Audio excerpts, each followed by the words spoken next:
नहीं कह रहे, आप कह रहे हैं। जी जी आ जाएं आप प्लीज प्लीज आ जाएं। आप भी बताएं, वापसी हुई है आपकी, बड़ी बुरी तरीके से वापस आए हैं आप। क्यों? जो वादा कर गए थे और कहा था कि जो मैं जानता हूं वो कोई नहीं जानता। मैं आपसे आज फिर दोबारा वादा करता हूँ। जी, कितने वादे करेंगे आप? सुनिए मेरी बात। कितनी बार सुप्रीम कोर्ट का दरवाजा खटखटाएंगे? 10 बार खटखटाऊंगा। लोग तो बेवकूफ ये बन रहे ये हैं। मेरी कश्मीरी बेवकूफ। कोई नहीं बन रहा बेवकूफ। कौन बन रहा? मैं इसी चीज हम पर खड़े सियासत हैं। होती है। नहीं जी, 370 पर सियासत। जिस दिन साहब- ये फैसला सुनाया उस दिन कश्मीर पूरा खामोश था। सब उसी तरीके से चल रहा था जिस तरीके से चलना चाहिए था। कोई इंतजार नहीं कर रहा उस था। दिन खामोश था कश्मीर। आप गलत बोल रहे हैं, गलत बयानी मत किया कीजिए। नहीं, जो देखा है वही बता। कश्मीरी तो बेवकूफ बन रहे हैं ना जनाब। किस चीज से? हमेशा 370 का और इस तरीके से आप जिस तरीके से माजी में भी कई सारे दावे हो उन चीजों पर वोट लिए जा रहे हैं। सुनिए भैया, 370 का फैसला जिस तरीके से सुप्रीम कोर्ट ने सुनाया है और उसके बाद क्या कुछ हालात बने हैं वो बाकायदा तौर पर देखने वाले हैं। जितनी भी रीजनल पार्टीज हैं, आधी पार्टी एक साइड हैं और कुछ गिनी चुनी पार्टी जो एक साइड हैं। अब हालात क्या हैं? दावा है कि 370 पे फिर से एक बार जो है रीजनल पार्टीज अपनी जो है हाथ गरमा रहे हैं और लोगों को ढकोसला दे रहे हैं। मुजफ्फर शाह साहब हमारे साथ मौजूद हैं, जो कि एएनसी के वाइस प्रेसिडेंट हैं।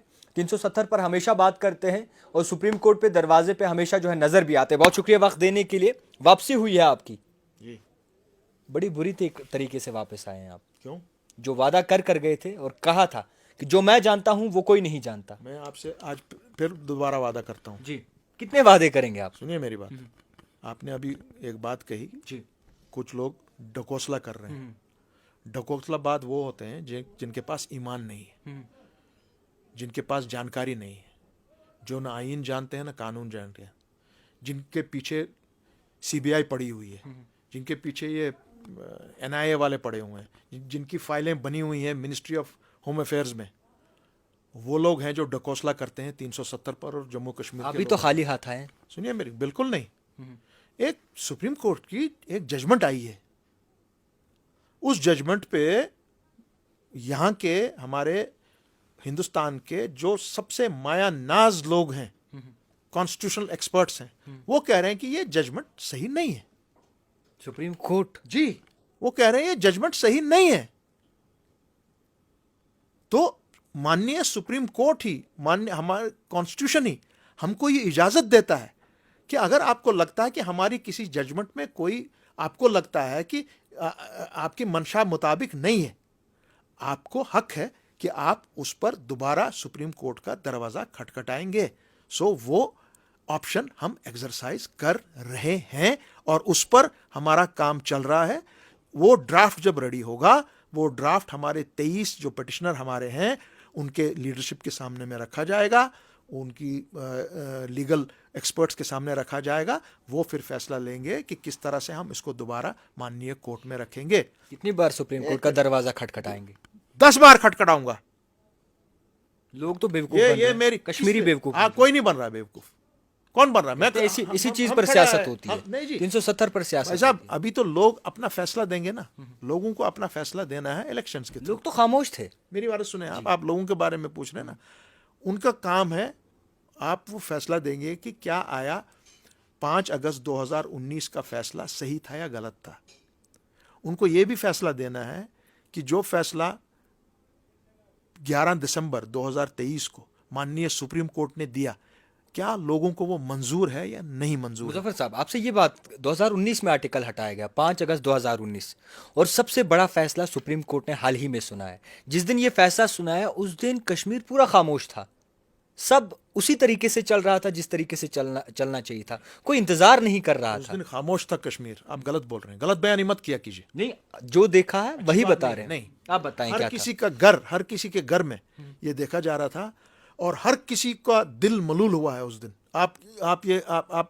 आपसे मुझे ये उम्मीद नहीं कि आप ऐसे जो दिखाया जाता है, जो देखा है वही तो मैं आपसे देखा सिर्फ इतना ही कहूँगा, मैं आपसे इतनी ही गुजारिश करूँगा कि जो हमारे पास कॉन्स्टिट्यूशन ने हमें इख्तियारात दिए हुए हैं, हम उन इख्तियारातों का इस्तेमाल कर रहे हैं और कुछ नहीं। कश्मीरी तो बेवकूफ बन रहे हैं ना जनाब। किस चीज़ से? हमेशा 370 का और इस तरीके से आप जिस तरीके से माजी में भी कई सारे दावे हो उन चीज़ों पर वोट लिए जा रहे हैं। सुनिए भैया, आपने उसको 53 से लेकर अभी तक उस पर वार करते गए आप।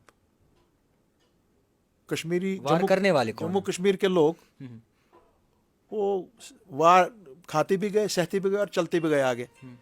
आइंदा भी वो इसी तरह चल रहे हैं।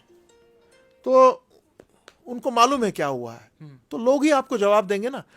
हमारा काम है कि जहां तक इसमें जो कानूनी मुद्दे हैं, इस पे जो कॉन्स्टिट्यूशन हमारा कहता है उसको बाज़ाब्ता तौर पर सही तौर से उसकी सही अक्कासी की जाए और उसका सही फैसला है। 2019 के बाद आज तक वक्फा लग गया सुप्रीम कोर्ट के दरवाजे का फैसला सुनते सुनते। अब और जो है 10 या 15 साल या 6 साल या 7 साल लग जाएंगे, तो कश्मीरी क्या सोचेंगे? वो क्या सोचेंगे? जो ये काम कर रहे हैं वो तो कर रहे हैं। आप तो उनकी तरफ से बात कर रहे हैं ना, जो इसी पर सियासत गरमाते हैं। बिल्कुल। हाँ, मैं तो वो नहीं करता हूं ना।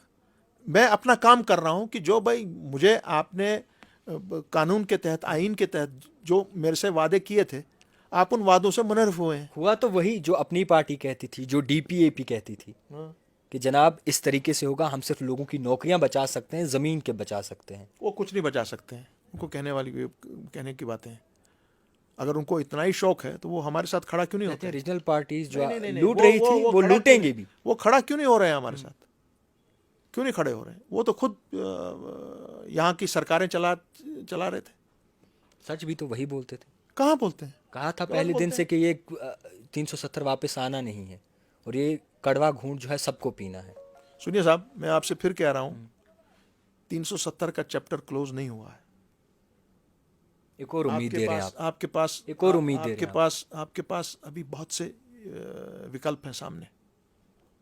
ये आपकी, मेरी तरफ से उनको बोलिए जो ऐसी बातें कर रहे हैं कि ये आपके फ्यूचर का मामला है, ये यहाँ की जोग्राफिकल चेंजेस का मामला है, ये यहाँ पे हमारे आइंदा नस्लों का मामला है, ये जम्मू कश्मीर हिंदू मुसलमान सिख ईसाई सब का मामला है। ये छोटा मामला नहीं है। कल को यहाँ पर 1 करोड़ लोग बाहर से आके आपके जम्मू कश्मीर में बस सकते हैं। जो आज जम्मू वाला रो रहा है, पीट रहा है अपनी छाती कि मेरा क्या बनेगा, ये उनका मामला है। सो अगर आप समझ रहे हैं कि हम इस पर सियासत कर रहे हैं, तो मैं इसका जवाब नहीं दे सकता हूँ। मेरे पास कोई जवाब ही नहीं है इसके लिए। ये लोग कह रहे हैं। लोग नहीं, आप कह रहे हैं। लोग कुछ नहीं कह रहे हैं, ये आप कह रहे हैं। जी, आ जाएं आप प्लीज आ जाएं, आप भी बताएं। जी ओके, दैट्स इट। हम आइन का सहारा ले रहे हैं, कानून का सहारा ले रहे हैं। हम तो कोई सड़क पर आपको कोई गोली नहीं चलवा रहे ना, पत्थर नहीं लगवा रहे ना, तो आपको तकलीफ क्यों है? मैंने आपको फिर भी लोगों को उम्मीद रखनी चाहिए। बिल्कुल, मैं आपको यही कह रहा हूं आपसे मेरे भाई, जिन लोगों के पास ईमान हो, जो जानते हो कि आपकी यहाँ की सियासत क्या है, यहाँ की हिस्ट्री क्या है, यहाँ आगे क्या हो सकता है, वो लोग हमारे साथ खड़े हो जाएंगे। बहुत अच्छी हालात ठीक है जम्मू कश्मीर में, कहाँ अमन चैन सुकून है? बिल्कुल है, बहुत अच्छे हालात हैं यहाँ पे। अभी बारामूला में एसपी साहब को गोली का शिकार कर दिया गया। यहाँ के हालात बहुत अच्छे हैं। पुंछ में 3 आदमियों को कस्टडी में मारा गया। हालात बहुत अच्छे हैं कि पार से या आर से कहाँ से कौन लोग आए, ये इंटेलिजेंस एजेंसीज को भी मालूम नहीं है, या ना हमारी सरकार को मालूम है। 10 लाख फौज हमारी ज़मीन पे है, उनको ये मालूम नहीं है कि कौन आया यहाँ पर, और हमारे 5 जवानों को उनने गोली का शिकार बनाया।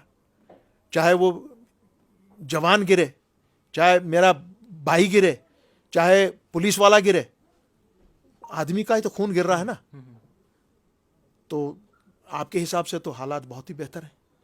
अगर इनको आप कहते हैं, जैसे हमारे साथी कहते हैं कि जी यहाँ बिल्कुल इस वक्त दूध की नदियाँ बह रही हैं और छत आपके सोने के लगे हुए हैं, तो अगर यही आलम है तो फिर अल्लाह हाफिज़ है हमारा। खैर, उम्मीद एक बार फिर से जो है दी जा रही है। तमाम जितने भी सियासतदान हैं, रीजनल पार्टीज़ के कुछ ऐसे गिने चुने सियासतदान हैं जो कहते हैं कि एक बार फिर से जो है हम आगे जाएंगे, हम पीछे नहीं हटेंगे और 370 को वापस ला कर ही रहेंगे। आने वाला वक्त ही फैसला करेगा कि कश्मीरी के लिए क्या सही है, क्या गलत है। फिलहाल जम्मू कश्मीर की आवाम जो है बेसब्री से इंतजार कर रही है इंतखाबात का, और इंतखाबात के बाद आया हो जाएगा कि कौन सी पार्टी जो है बाकायदा तौर पर लोगों के हक में खड़ी होगी। देखते रहिए द टाइपराइटर जावेद खान के साथ।